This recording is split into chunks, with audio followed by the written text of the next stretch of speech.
Hey, it's Xavier CRC. Welcome back. And today we're gonna hit a little bit of real estate tips. A little bit about real estate, right? It's a big part of our investment strategy. It's been paying off really well for us, but there are so many different little things we can talk about. I think one of the most prevalent and what is the word I am looking for? Timely. One of the most prevalent and timely topics I think we can talk about right now are interest rates, because they suck right now. They are terrible.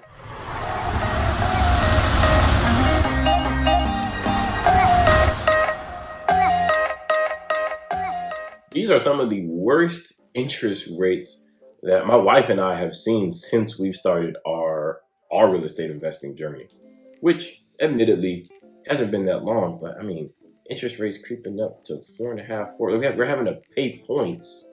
We're having to pay points to buy down the rate just to get to a 4.5, 4.3. So that means that the actual rate itself is probably sitting somewhere around 5%. It's terrible. And so the question is, interest rates suck. Should you still be buying homes? That's the question. And it's actually been coming up in a lot of my circles. A lot of people come up to me. I talk to a lot of people in real estate. We have a lot of these conversations. And the question is very prevalent right now in investor circles and in just your casual, everyday home buying circles. So what's the answer? Well, unlike a lot of these people on YouTube, I'm going to tell you right now, I don't know. I think it's heavily situationally dependent. It depends. I've heard a few different arguments. Some are saying that, to wait it out and, wait until things cool off, especially with the whole Russia-Ukraine situation, and inflation and all that. Wait till things cool off and interest rates kind of go back down. And I get that, but I had a very interesting perspective presented to me. And I want to present it to you guys, just so that you can have this piece and use it when you're thinking whether or not you're going to actually buy a home, whether or not it's to live in or for investment purposes. And this is it. This is what was presented to me. So you wait. What is happening while you wait? Well, you don't own the asset. Therefore, you don't get the benefit. Let's say it's an investment. You don't get the benefit of any potential rental income.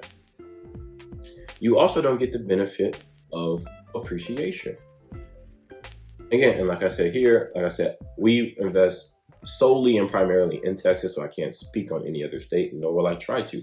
But in Texas, appreciation is nice. Okay. So you're going to miss out on all those things, but you may, after some indeterminate amount of time, because no one has a crystal ball, after some indeterminate amount of time, you may end up with lower interest rates, which then your numbers are going to work better. And then at that point now, you can hop in. But what are you hopping into? Well, houses are going to be more expensive. You're not going to have any revenue because you don't have the asset and you're not having renters in there. And you're going to be competing with more people. Whereas if you do it now, there are some drawbacks, right? Interest rates are ridiculously high. Especially if you're going to buy down points, well, that's more money out of pocket for your down payment cash to close.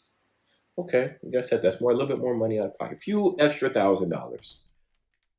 Your monthly is going to be a little bit higher. Probably by about $100. So that's $100, give or take, right? That's coming out of your cash flow. Okay, you're absolutely right. This is true. But you have the asset. You have the asset and you're riding the appreciation, which, at least here where we invest, is outpacing the increase in interest rates. And you have to remember, cash flow is great. And I don't know everyone's strategy out there, so I'm not going to try to talk on everyone's strategy with them. Cash flow is great. But there really aren't too many situations where cash flow is going to outpace and outperform appreciation. And appreciation, again, where we invest in Texas, is ridiculous. Okay? And so the question is really this. Cash flow is like the cherry on top, in a sense. In this scenario, would you want to own an asset, even if you have to pay more interest, own an asset that someone else is paying for, and maybe you're not making $200-300 a month in cash flow. Maybe you're making 100. Maybe you're making 80. Maybe you're making 50. Maybe you're breaking even, which means you are not spending a single dime still. You are not spending a single dime still to hold on to this asset that is appreciating $20, $30, $40, $50,000 every 12 months. So which one makes more sense? I'm not here to convince you either way.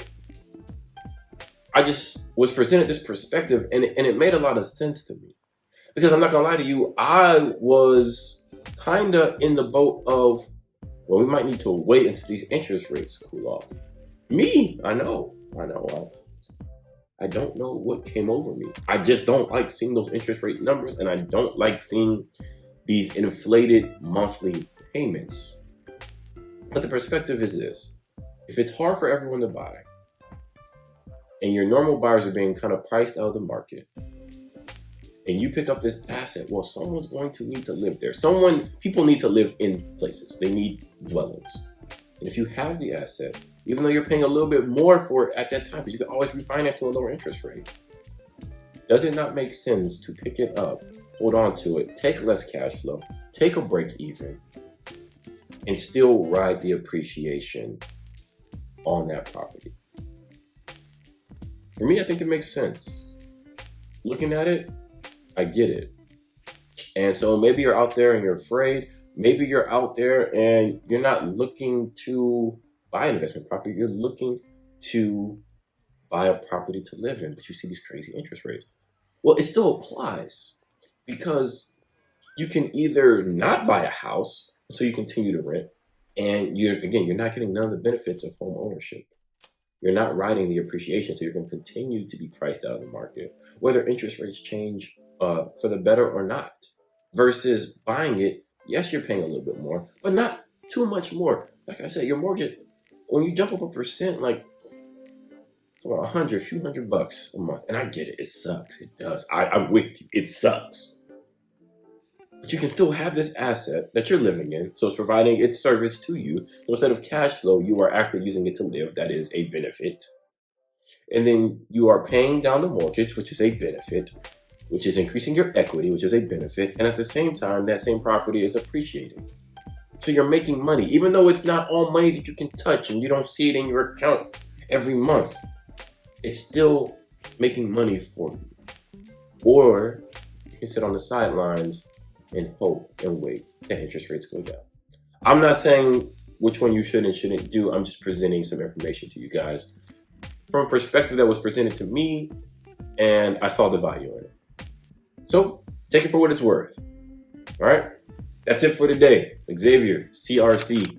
As always, if you liked it, please like, comment, subscribe, share. Check our links down below for our educational material. It is for early career transitioning applicants and cadets and rookies. So if you know someone who's interested in getting to law enforcement, know someone in law enforcement in the early stage of the career, please tell them about it. Send them a link, buy them a book.